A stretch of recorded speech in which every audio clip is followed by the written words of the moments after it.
بسم الله الرحمن الرحيم. الحمد لله رب العالمين، والعاقبة للمتقين،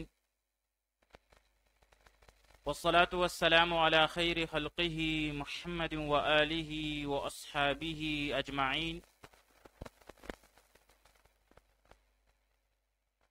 آج زاد الطالبین میں ہمارا 268واں سبق ہے،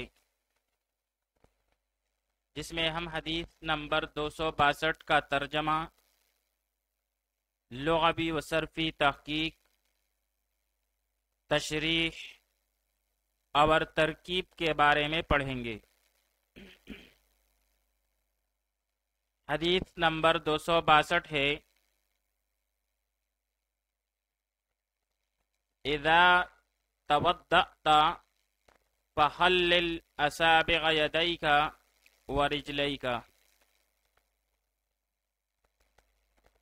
اذا توضأت فخلل اصابع یدیک ورجلیک۔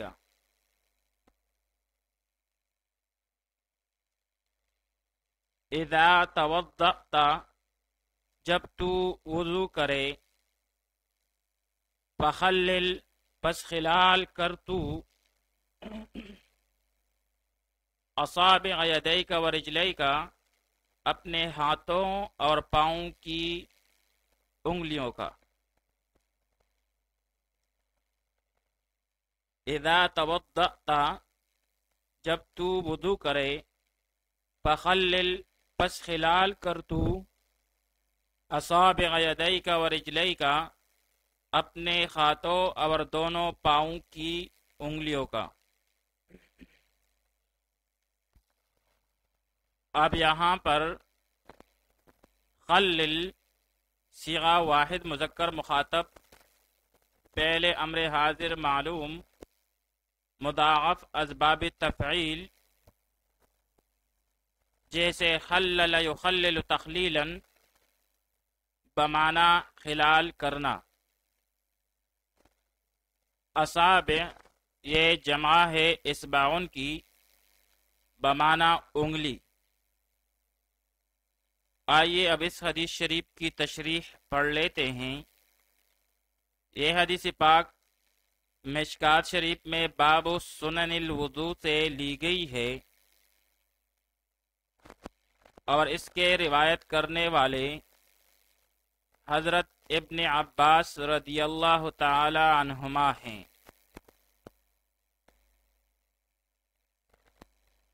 وضو میں ہاتھ اور پاؤں کی انگلیوں کا خلال بھی کرنا چاہیے۔ اس کے بارے میں امام ابو حنیفہ رحمۃ اللہ تعالی علیہ فرماتے ہیں کہ جن لوگوں کی انگلیاں آپس میں جدا جدا اور کشادہ ہوں، اور پانی بغیر تکلف کے اس میں پہنچ جاتا ہو، تو اس وقت یہ خلال کرنا سنت ہوگا۔ اور اگر انگلیاں آپس میں ملی ہوئی ہو اور پانی بغیر تکلف کے ان میں نہیں پہنچتا، تو اس صورت میں خلال کرنا واجب اور فرض ہوگا، اور یہی تفصیل کتب شوافع میں بھی موجود ہے۔ پھر اس کا طریقہ کیا ہے؟ بھائی، ہاتھ کی انگلیوں کے خلال کرنے کا طریقہ یہ ہے کہ جیسے مثلا دائیں ہاتھ کی ہتھیلی بائیں ہاتھ کی پشت پر رکھ کر دائیں ہاتھ کی انگلیاں بائیں ہاتھ کی انگلیوں میں ڈال کر اوپر کی طرف کھینچے، اور اسی طرح کا معاملہ بائیں ہاتھ کے ساتھ بھی۔ جبکہ پاؤں کی انگلیوں کے خلال کرنے کا طریقہ یہ ہے کہ بائیں ہاتھ کی چنگلی یعنی چوٹی انگلی کو دائیں پاؤں کے چنگلی یعنی چوٹی انگلی کے نیچے کی طرف سے داخل کر کے اوپر کی طرف خلال کرے، اور یہ سلسلہ بائیں پاؤں کی چنگلی یعنی چوٹی انگلی پر ختم کرے۔ ہاتھ کی انگلیوں کا خلال تو ہاتھوں کے دھونے کے بعد کرنا چاہیے، اور پاؤں کی انگلیوں کے درمیان کا خلال پاؤں کے دھونے کے بعد کرنا چاہیے۔ آئیے اب اس حدیث شریف کی ترکیب پڑھ لیتے ہیں۔ اذا توضأت فخلل اصابع يديك ورجليك۔ اذا کلمہ شرط،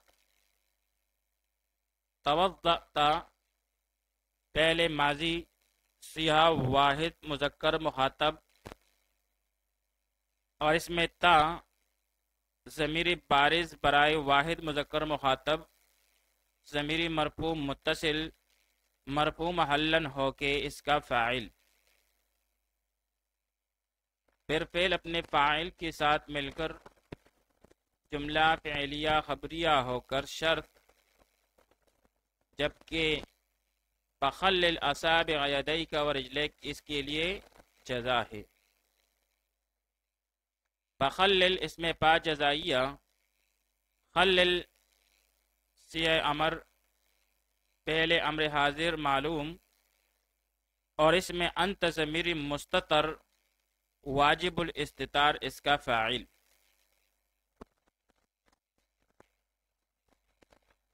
پھر آگے جا کر اصابع یدیک ورجلیک، اصابع مضاف ہے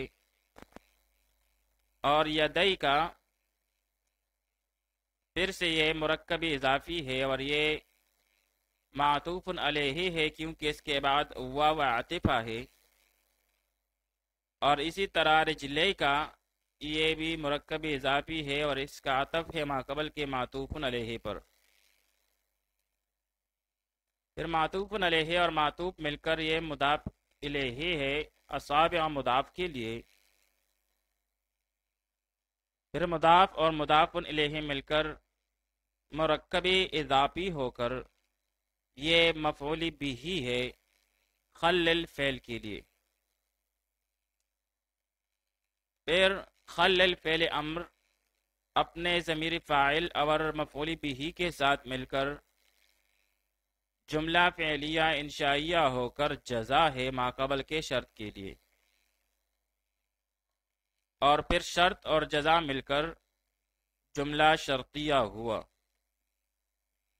وصلی اللہ تعالی علی خیر خلقہ محمد وآلہ واصحابہ اجمعین۔